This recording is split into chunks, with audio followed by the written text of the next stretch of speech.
আসসালামু আলাইকুম রহমতুল্লাহি ওবরকাতুহ। সম্মানিত দর্শক, বাংলাদেশের রাজনীতিতে এখন এমন একটা পরিস্থিতি তৈরি হয়েছে, চারিদিকে তাকালে শুধু মনে হচ্ছে যে জামাত ছাড়া অন্য কোনো রাজনৈতিক দল নেই। দ্বিতীয়ত, জামাতে যারা লোকজন রয়েছেন তাদের মধ্যে আত্মবিশ্বাস এমন একটা পর্যায়ে চলে গেছে, তারা মনে করছেন যে জনগণ জামাত ছাড়া আর কাউকে ভোট দেবে না। তৃতীয়ত, তারা যেভাবে ইসলামিক দলগুলোকে এই গত 14 মাসে এক করে ফেলেছেন, তাদের পক্ষে এটি রীতিমতো বিস্ময়কর। আমরা জানি যে জামাত প্রতিষ্ঠিত হওয়ার পর জামাতের সঙ্গে অন্যান্য ইসলামিক রাজনৈতিক যে দলগুলো রয়েছে তাদের নীতিগত পার্থক্য ছিল। এমনকি একই জোটে থাকার পরেও, অর্থাৎ মাওলানা ফজলুল হক আমিনী, শাইখুল হাদিস মাওলানা আজিজুল হক মানে মামুনুল হক সাহেবের বাবা, ওনারা এবং জামাত একই সঙ্গে জোটবদ্ধ থাকার পরেও তাদের সঙ্গে জামাতের সম্পর্ক কখনো ভালো ছিল না। এর কারণ হলো তারা যে নীতিনৈতিকতা বা তারা যে থিওলজি ধর্মতত্ত্ব বিশ্বাস করে সেটা কওমি ঘরানার। আবার অন্যদিকে জামাত যে ওহাবি মতবাদ বা যে সালাফি মতবাদকে তারা ধারণ করে,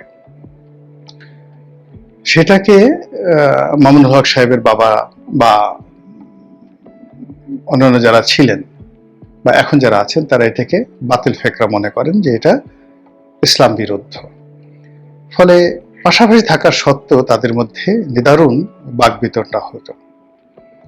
জামাতের অনেক নেতা বা অনেক ইসলামী যারা স্কলার রয়েছেন তারা প্রাণান্ত চেষ্টা করতেন যে এই ইসলামী শক্তিগুলোর মধ্যে মানে একটা সমঝোতা হোক, কিন্তু এটা হয়ে ওঠেনি। কিন্তু ডক্টর শফিকের নেতৃত্বের যে জামাত গত 14 মাসে এই অসম্ভব কাজগুলো তারা করে ফেলেছে। তারা ইতিমধ্যে যেটাকে বলা হয়, আপনি যদি ধরেন একেবারে অসম্ভব, চরমোনাইকে তাদের দলে ভিড়িয়ে ফেলেছেন, ইতিমধ্যে মামুনুল হককে তাদের দলে ভিড়িয়ে ফেলেছেন, ইতিমধ্যে হেফাজতের একটা অংশ, হেফাজতের দুটো অংশ, একটি অংশ আওয়ামী লীগপন্থী আর একটা অংশ ছিল আওয়ামী লীগ বিরোধী, কিন্তু আওয়ামী লীগ বিরোধী যে অংশটি ছিল সেটির সঙ্গে জামাতের কোনো সম্পর্ক ছিল না। তো সেই অংশটিকে তারা কিন্তু ইতিমধ্যে ক্যাপচার করে ফেলেছে এবং তাদের অনুগত বানিয়ে ফেলেছে। আপনারা জানেন যে বাংলাদেশের কয়েকটি মতবাদ, যেমন জামাতের যে মতবাদটি সালাফি মতবাদ, এটির সঙ্গে যারা তাবলিগ করে তাবলিগের মতবাদের রীতিমতো আকাশ পাতাল যাকে বলে পার্থক্য। তাবলিগের যারা লোকজন আছে তারা জামাতকে কোনো রাজনৈতিক দল বা কোনো ধর্মমতই মনে করে না, আর জামাতের লোকজন তাবলিগের যারা কর্মকাণ্ড এটাকে একেবারে বেদাত, বেশরিয়তি আরো অনেক কিছু বলে বেড়ান। তো এখন সেই দুটো পক্ষ এক হয়ে গেছে। জামাত পীর প্রথা, পীরতন্ত্র, মাজার পূজা, এটাকে তাদের মানে কি বলা হয় ইমানের দায়িত্ব, এগুলোকে অপোজ করা যায়, এই সমস্ত পীর ঠির বাদ। কিন্তু বাংলাদেশের মধ্যে সবচেয়ে মশহুর পীর, গরম পীর, মানে যারা মুগুর হাতে একসময় বা লাঠি হাতে একসময় মিছিল করতো, গরম পীর বলা হয়। তো এই পীরবাদের মধ্যে সবচেয়ে গরম এবং কনজারভেটিভ যারা বলা হয় সেই চরমোনাই পীর সাহেব, তাদের সঙ্গে তাদের ঐক্য হয়ে গেছে।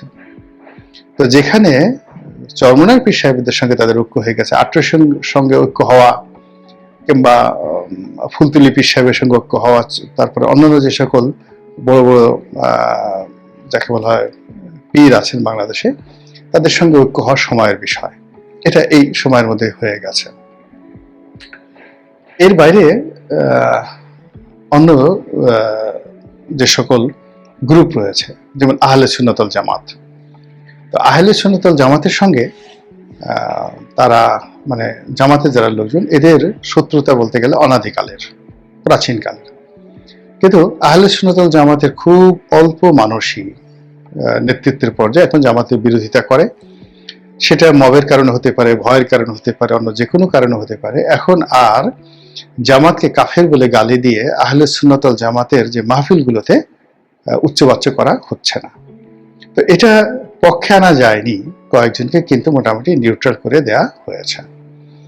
তো সেই দিক থেকে আপনি যদি মনে করেন যে জামাতের যে পলিটিক্যাল অ্যাসেম্বল সম্মিলন এটি বিরল, বাংলাদেশে তো বটেই, ঠিক সেম পরিবেশ পরিস্থিতি কিন্তু ভারতে, সেম পরিবেশ পরিস্থিতি কিন্তু পাকিস্তানে, সৌদি আরবিয়াতে, অন্যান্য মুসলিম কান্ট্রিতে। তারা এই কাজগুলো করতে পারেনি, কিন্তু জামাত গত 14 মাসে এই কাজগুলো কিন্তু করে ফেলেছে।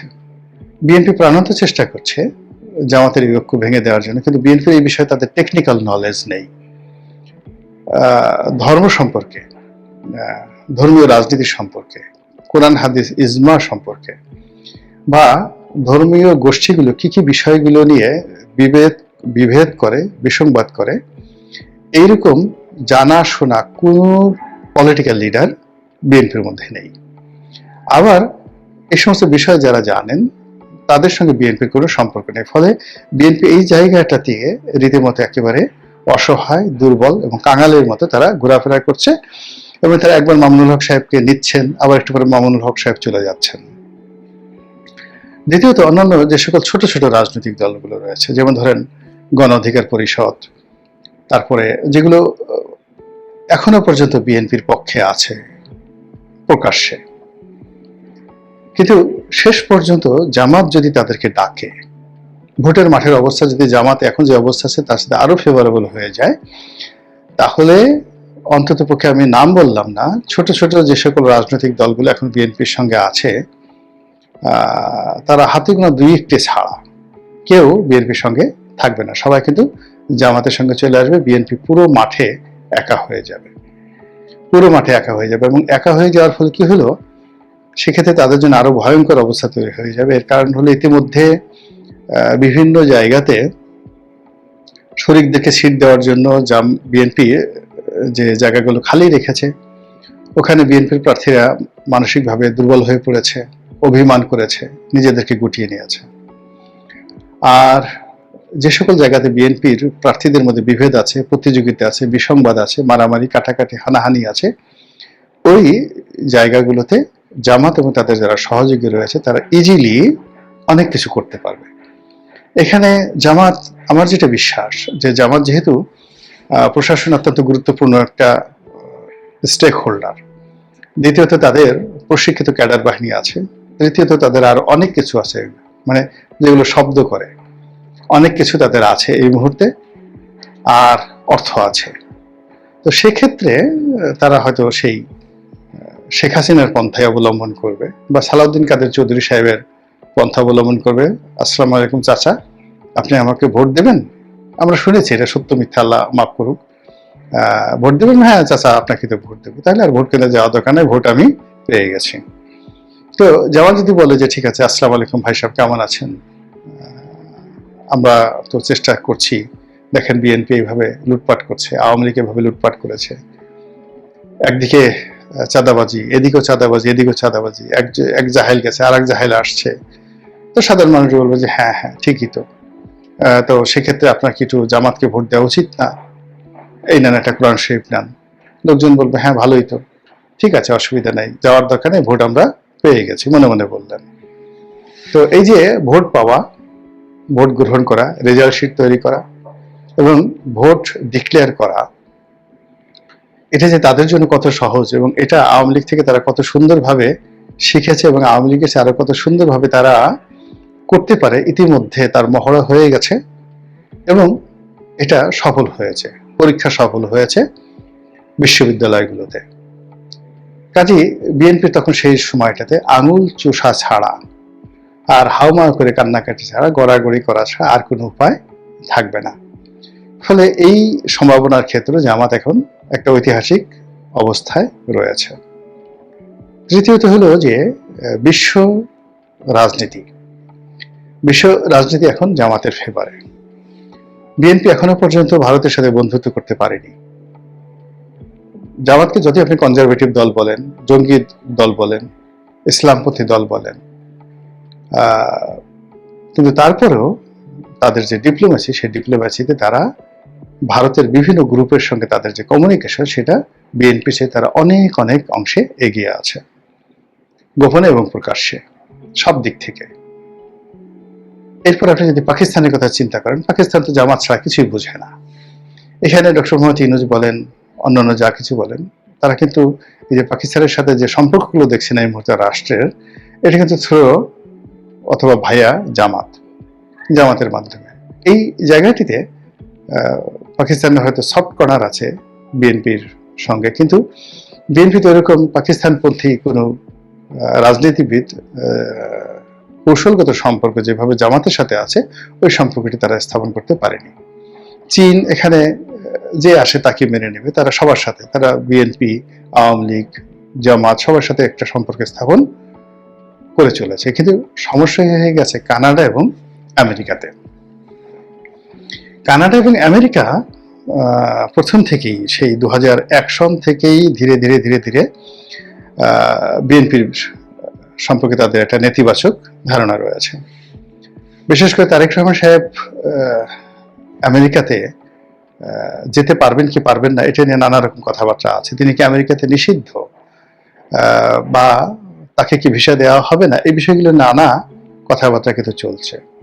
হয়রাজ জামাতের আমির ফ্রিকুয়েন্টলি তিনি আমেরিকা যাচ্ছেন, জামাতের লোক গোপনে প্রকাশ্যে আমেরিকা যাচ্ছে। তাদের যে লবিস্ট ফার্মগুলো রয়েছে, সেই লবিস্ট ফার্মগুলো সেখানে অত্যন্ত শক্তিশালী। এবং আমেরিকাতে এখন জামাতের অবস্থা কি, আপনি চিন্তা করেন যে জোহরান মামদানি এখন নিউ ইয়র্কের মেয়র হলেন। এই জোহরান মামদানি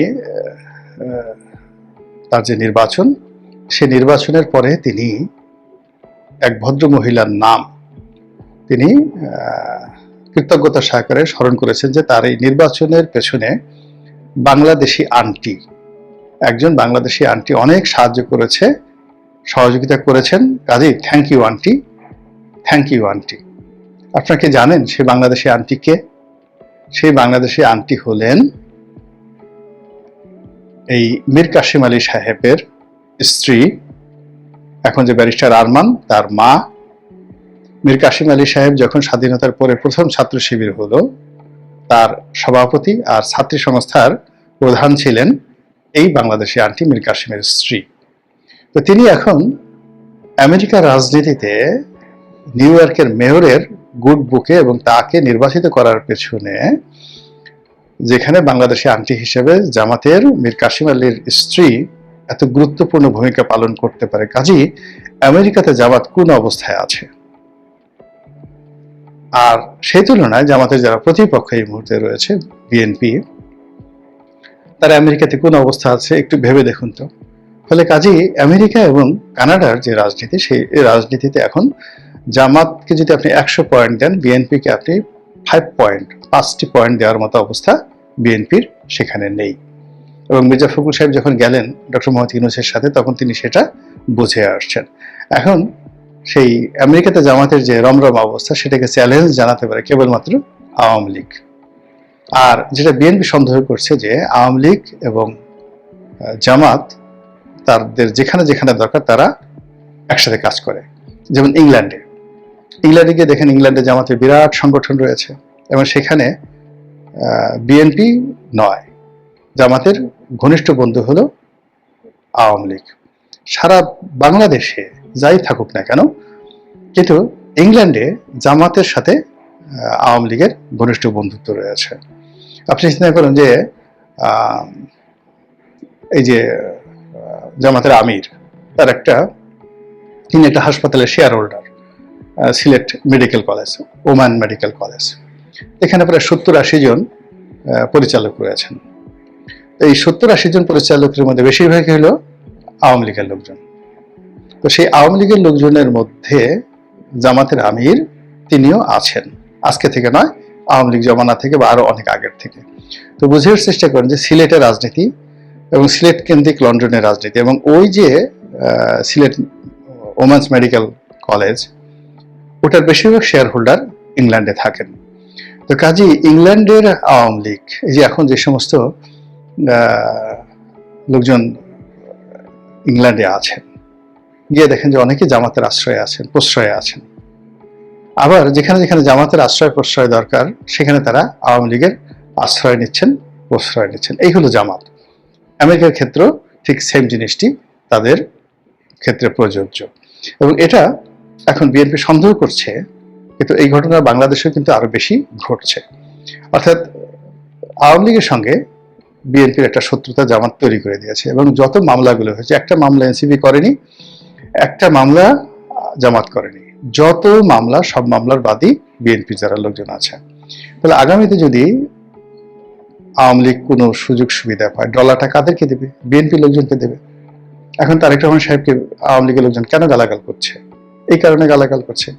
আর জামাত কি করছে? তলে তলে আওয়ামী লীগের লোকদেরকে আশ্রয় দিচ্ছে, তাদের বাড়িতে চাল ডাল আটা ময়দা পাঠায় দিচ্ছে, কোর্ট কাছারি থেকে মামলা মোকদ্দমা থেকে তাদেরকে মুক্তি দিচ্ছে, অনেকে জামিনের ব্যবস্থা করে দিয়েছে। ফলে আপনি গিয়ে দেখেন যে সমস্ত লোকদেরকে গ্রেপ্তার করা হয়েছিল সারা বাংলাদেশে, তার অলমোস্ট নাকি 70% লোক ইতিমধ্যে জামিন পেয়ে গেছে।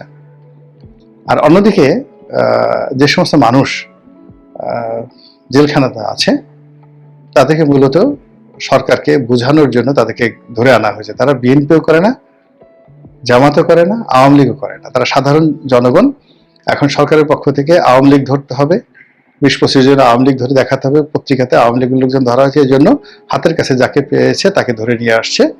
এবং এই পুরো বিষয়টি জেলখানার ভিতরে বাইরে সমাজে নিদারুণ প্রতিক্রিয়া তৈরি করেছে। আর সেখানে গিয়ে জামাত সুন্দরভাবে বলছে যে কাজটা আমরা করিনি, ওরা করেছে, ঠিক আছে আমরা জামিনের ব্যবস্থা করছি। বিএনপির আইনজীবীরা যদি জামিনের জন্য দরখাস্ত করে ওটা ঘুরতে থাকে, আর জামাতের লোকজন যদি জামিনের দরখাস্ত করে সেটা পাখির গতিতে জামিন হয়ে যাচ্ছে।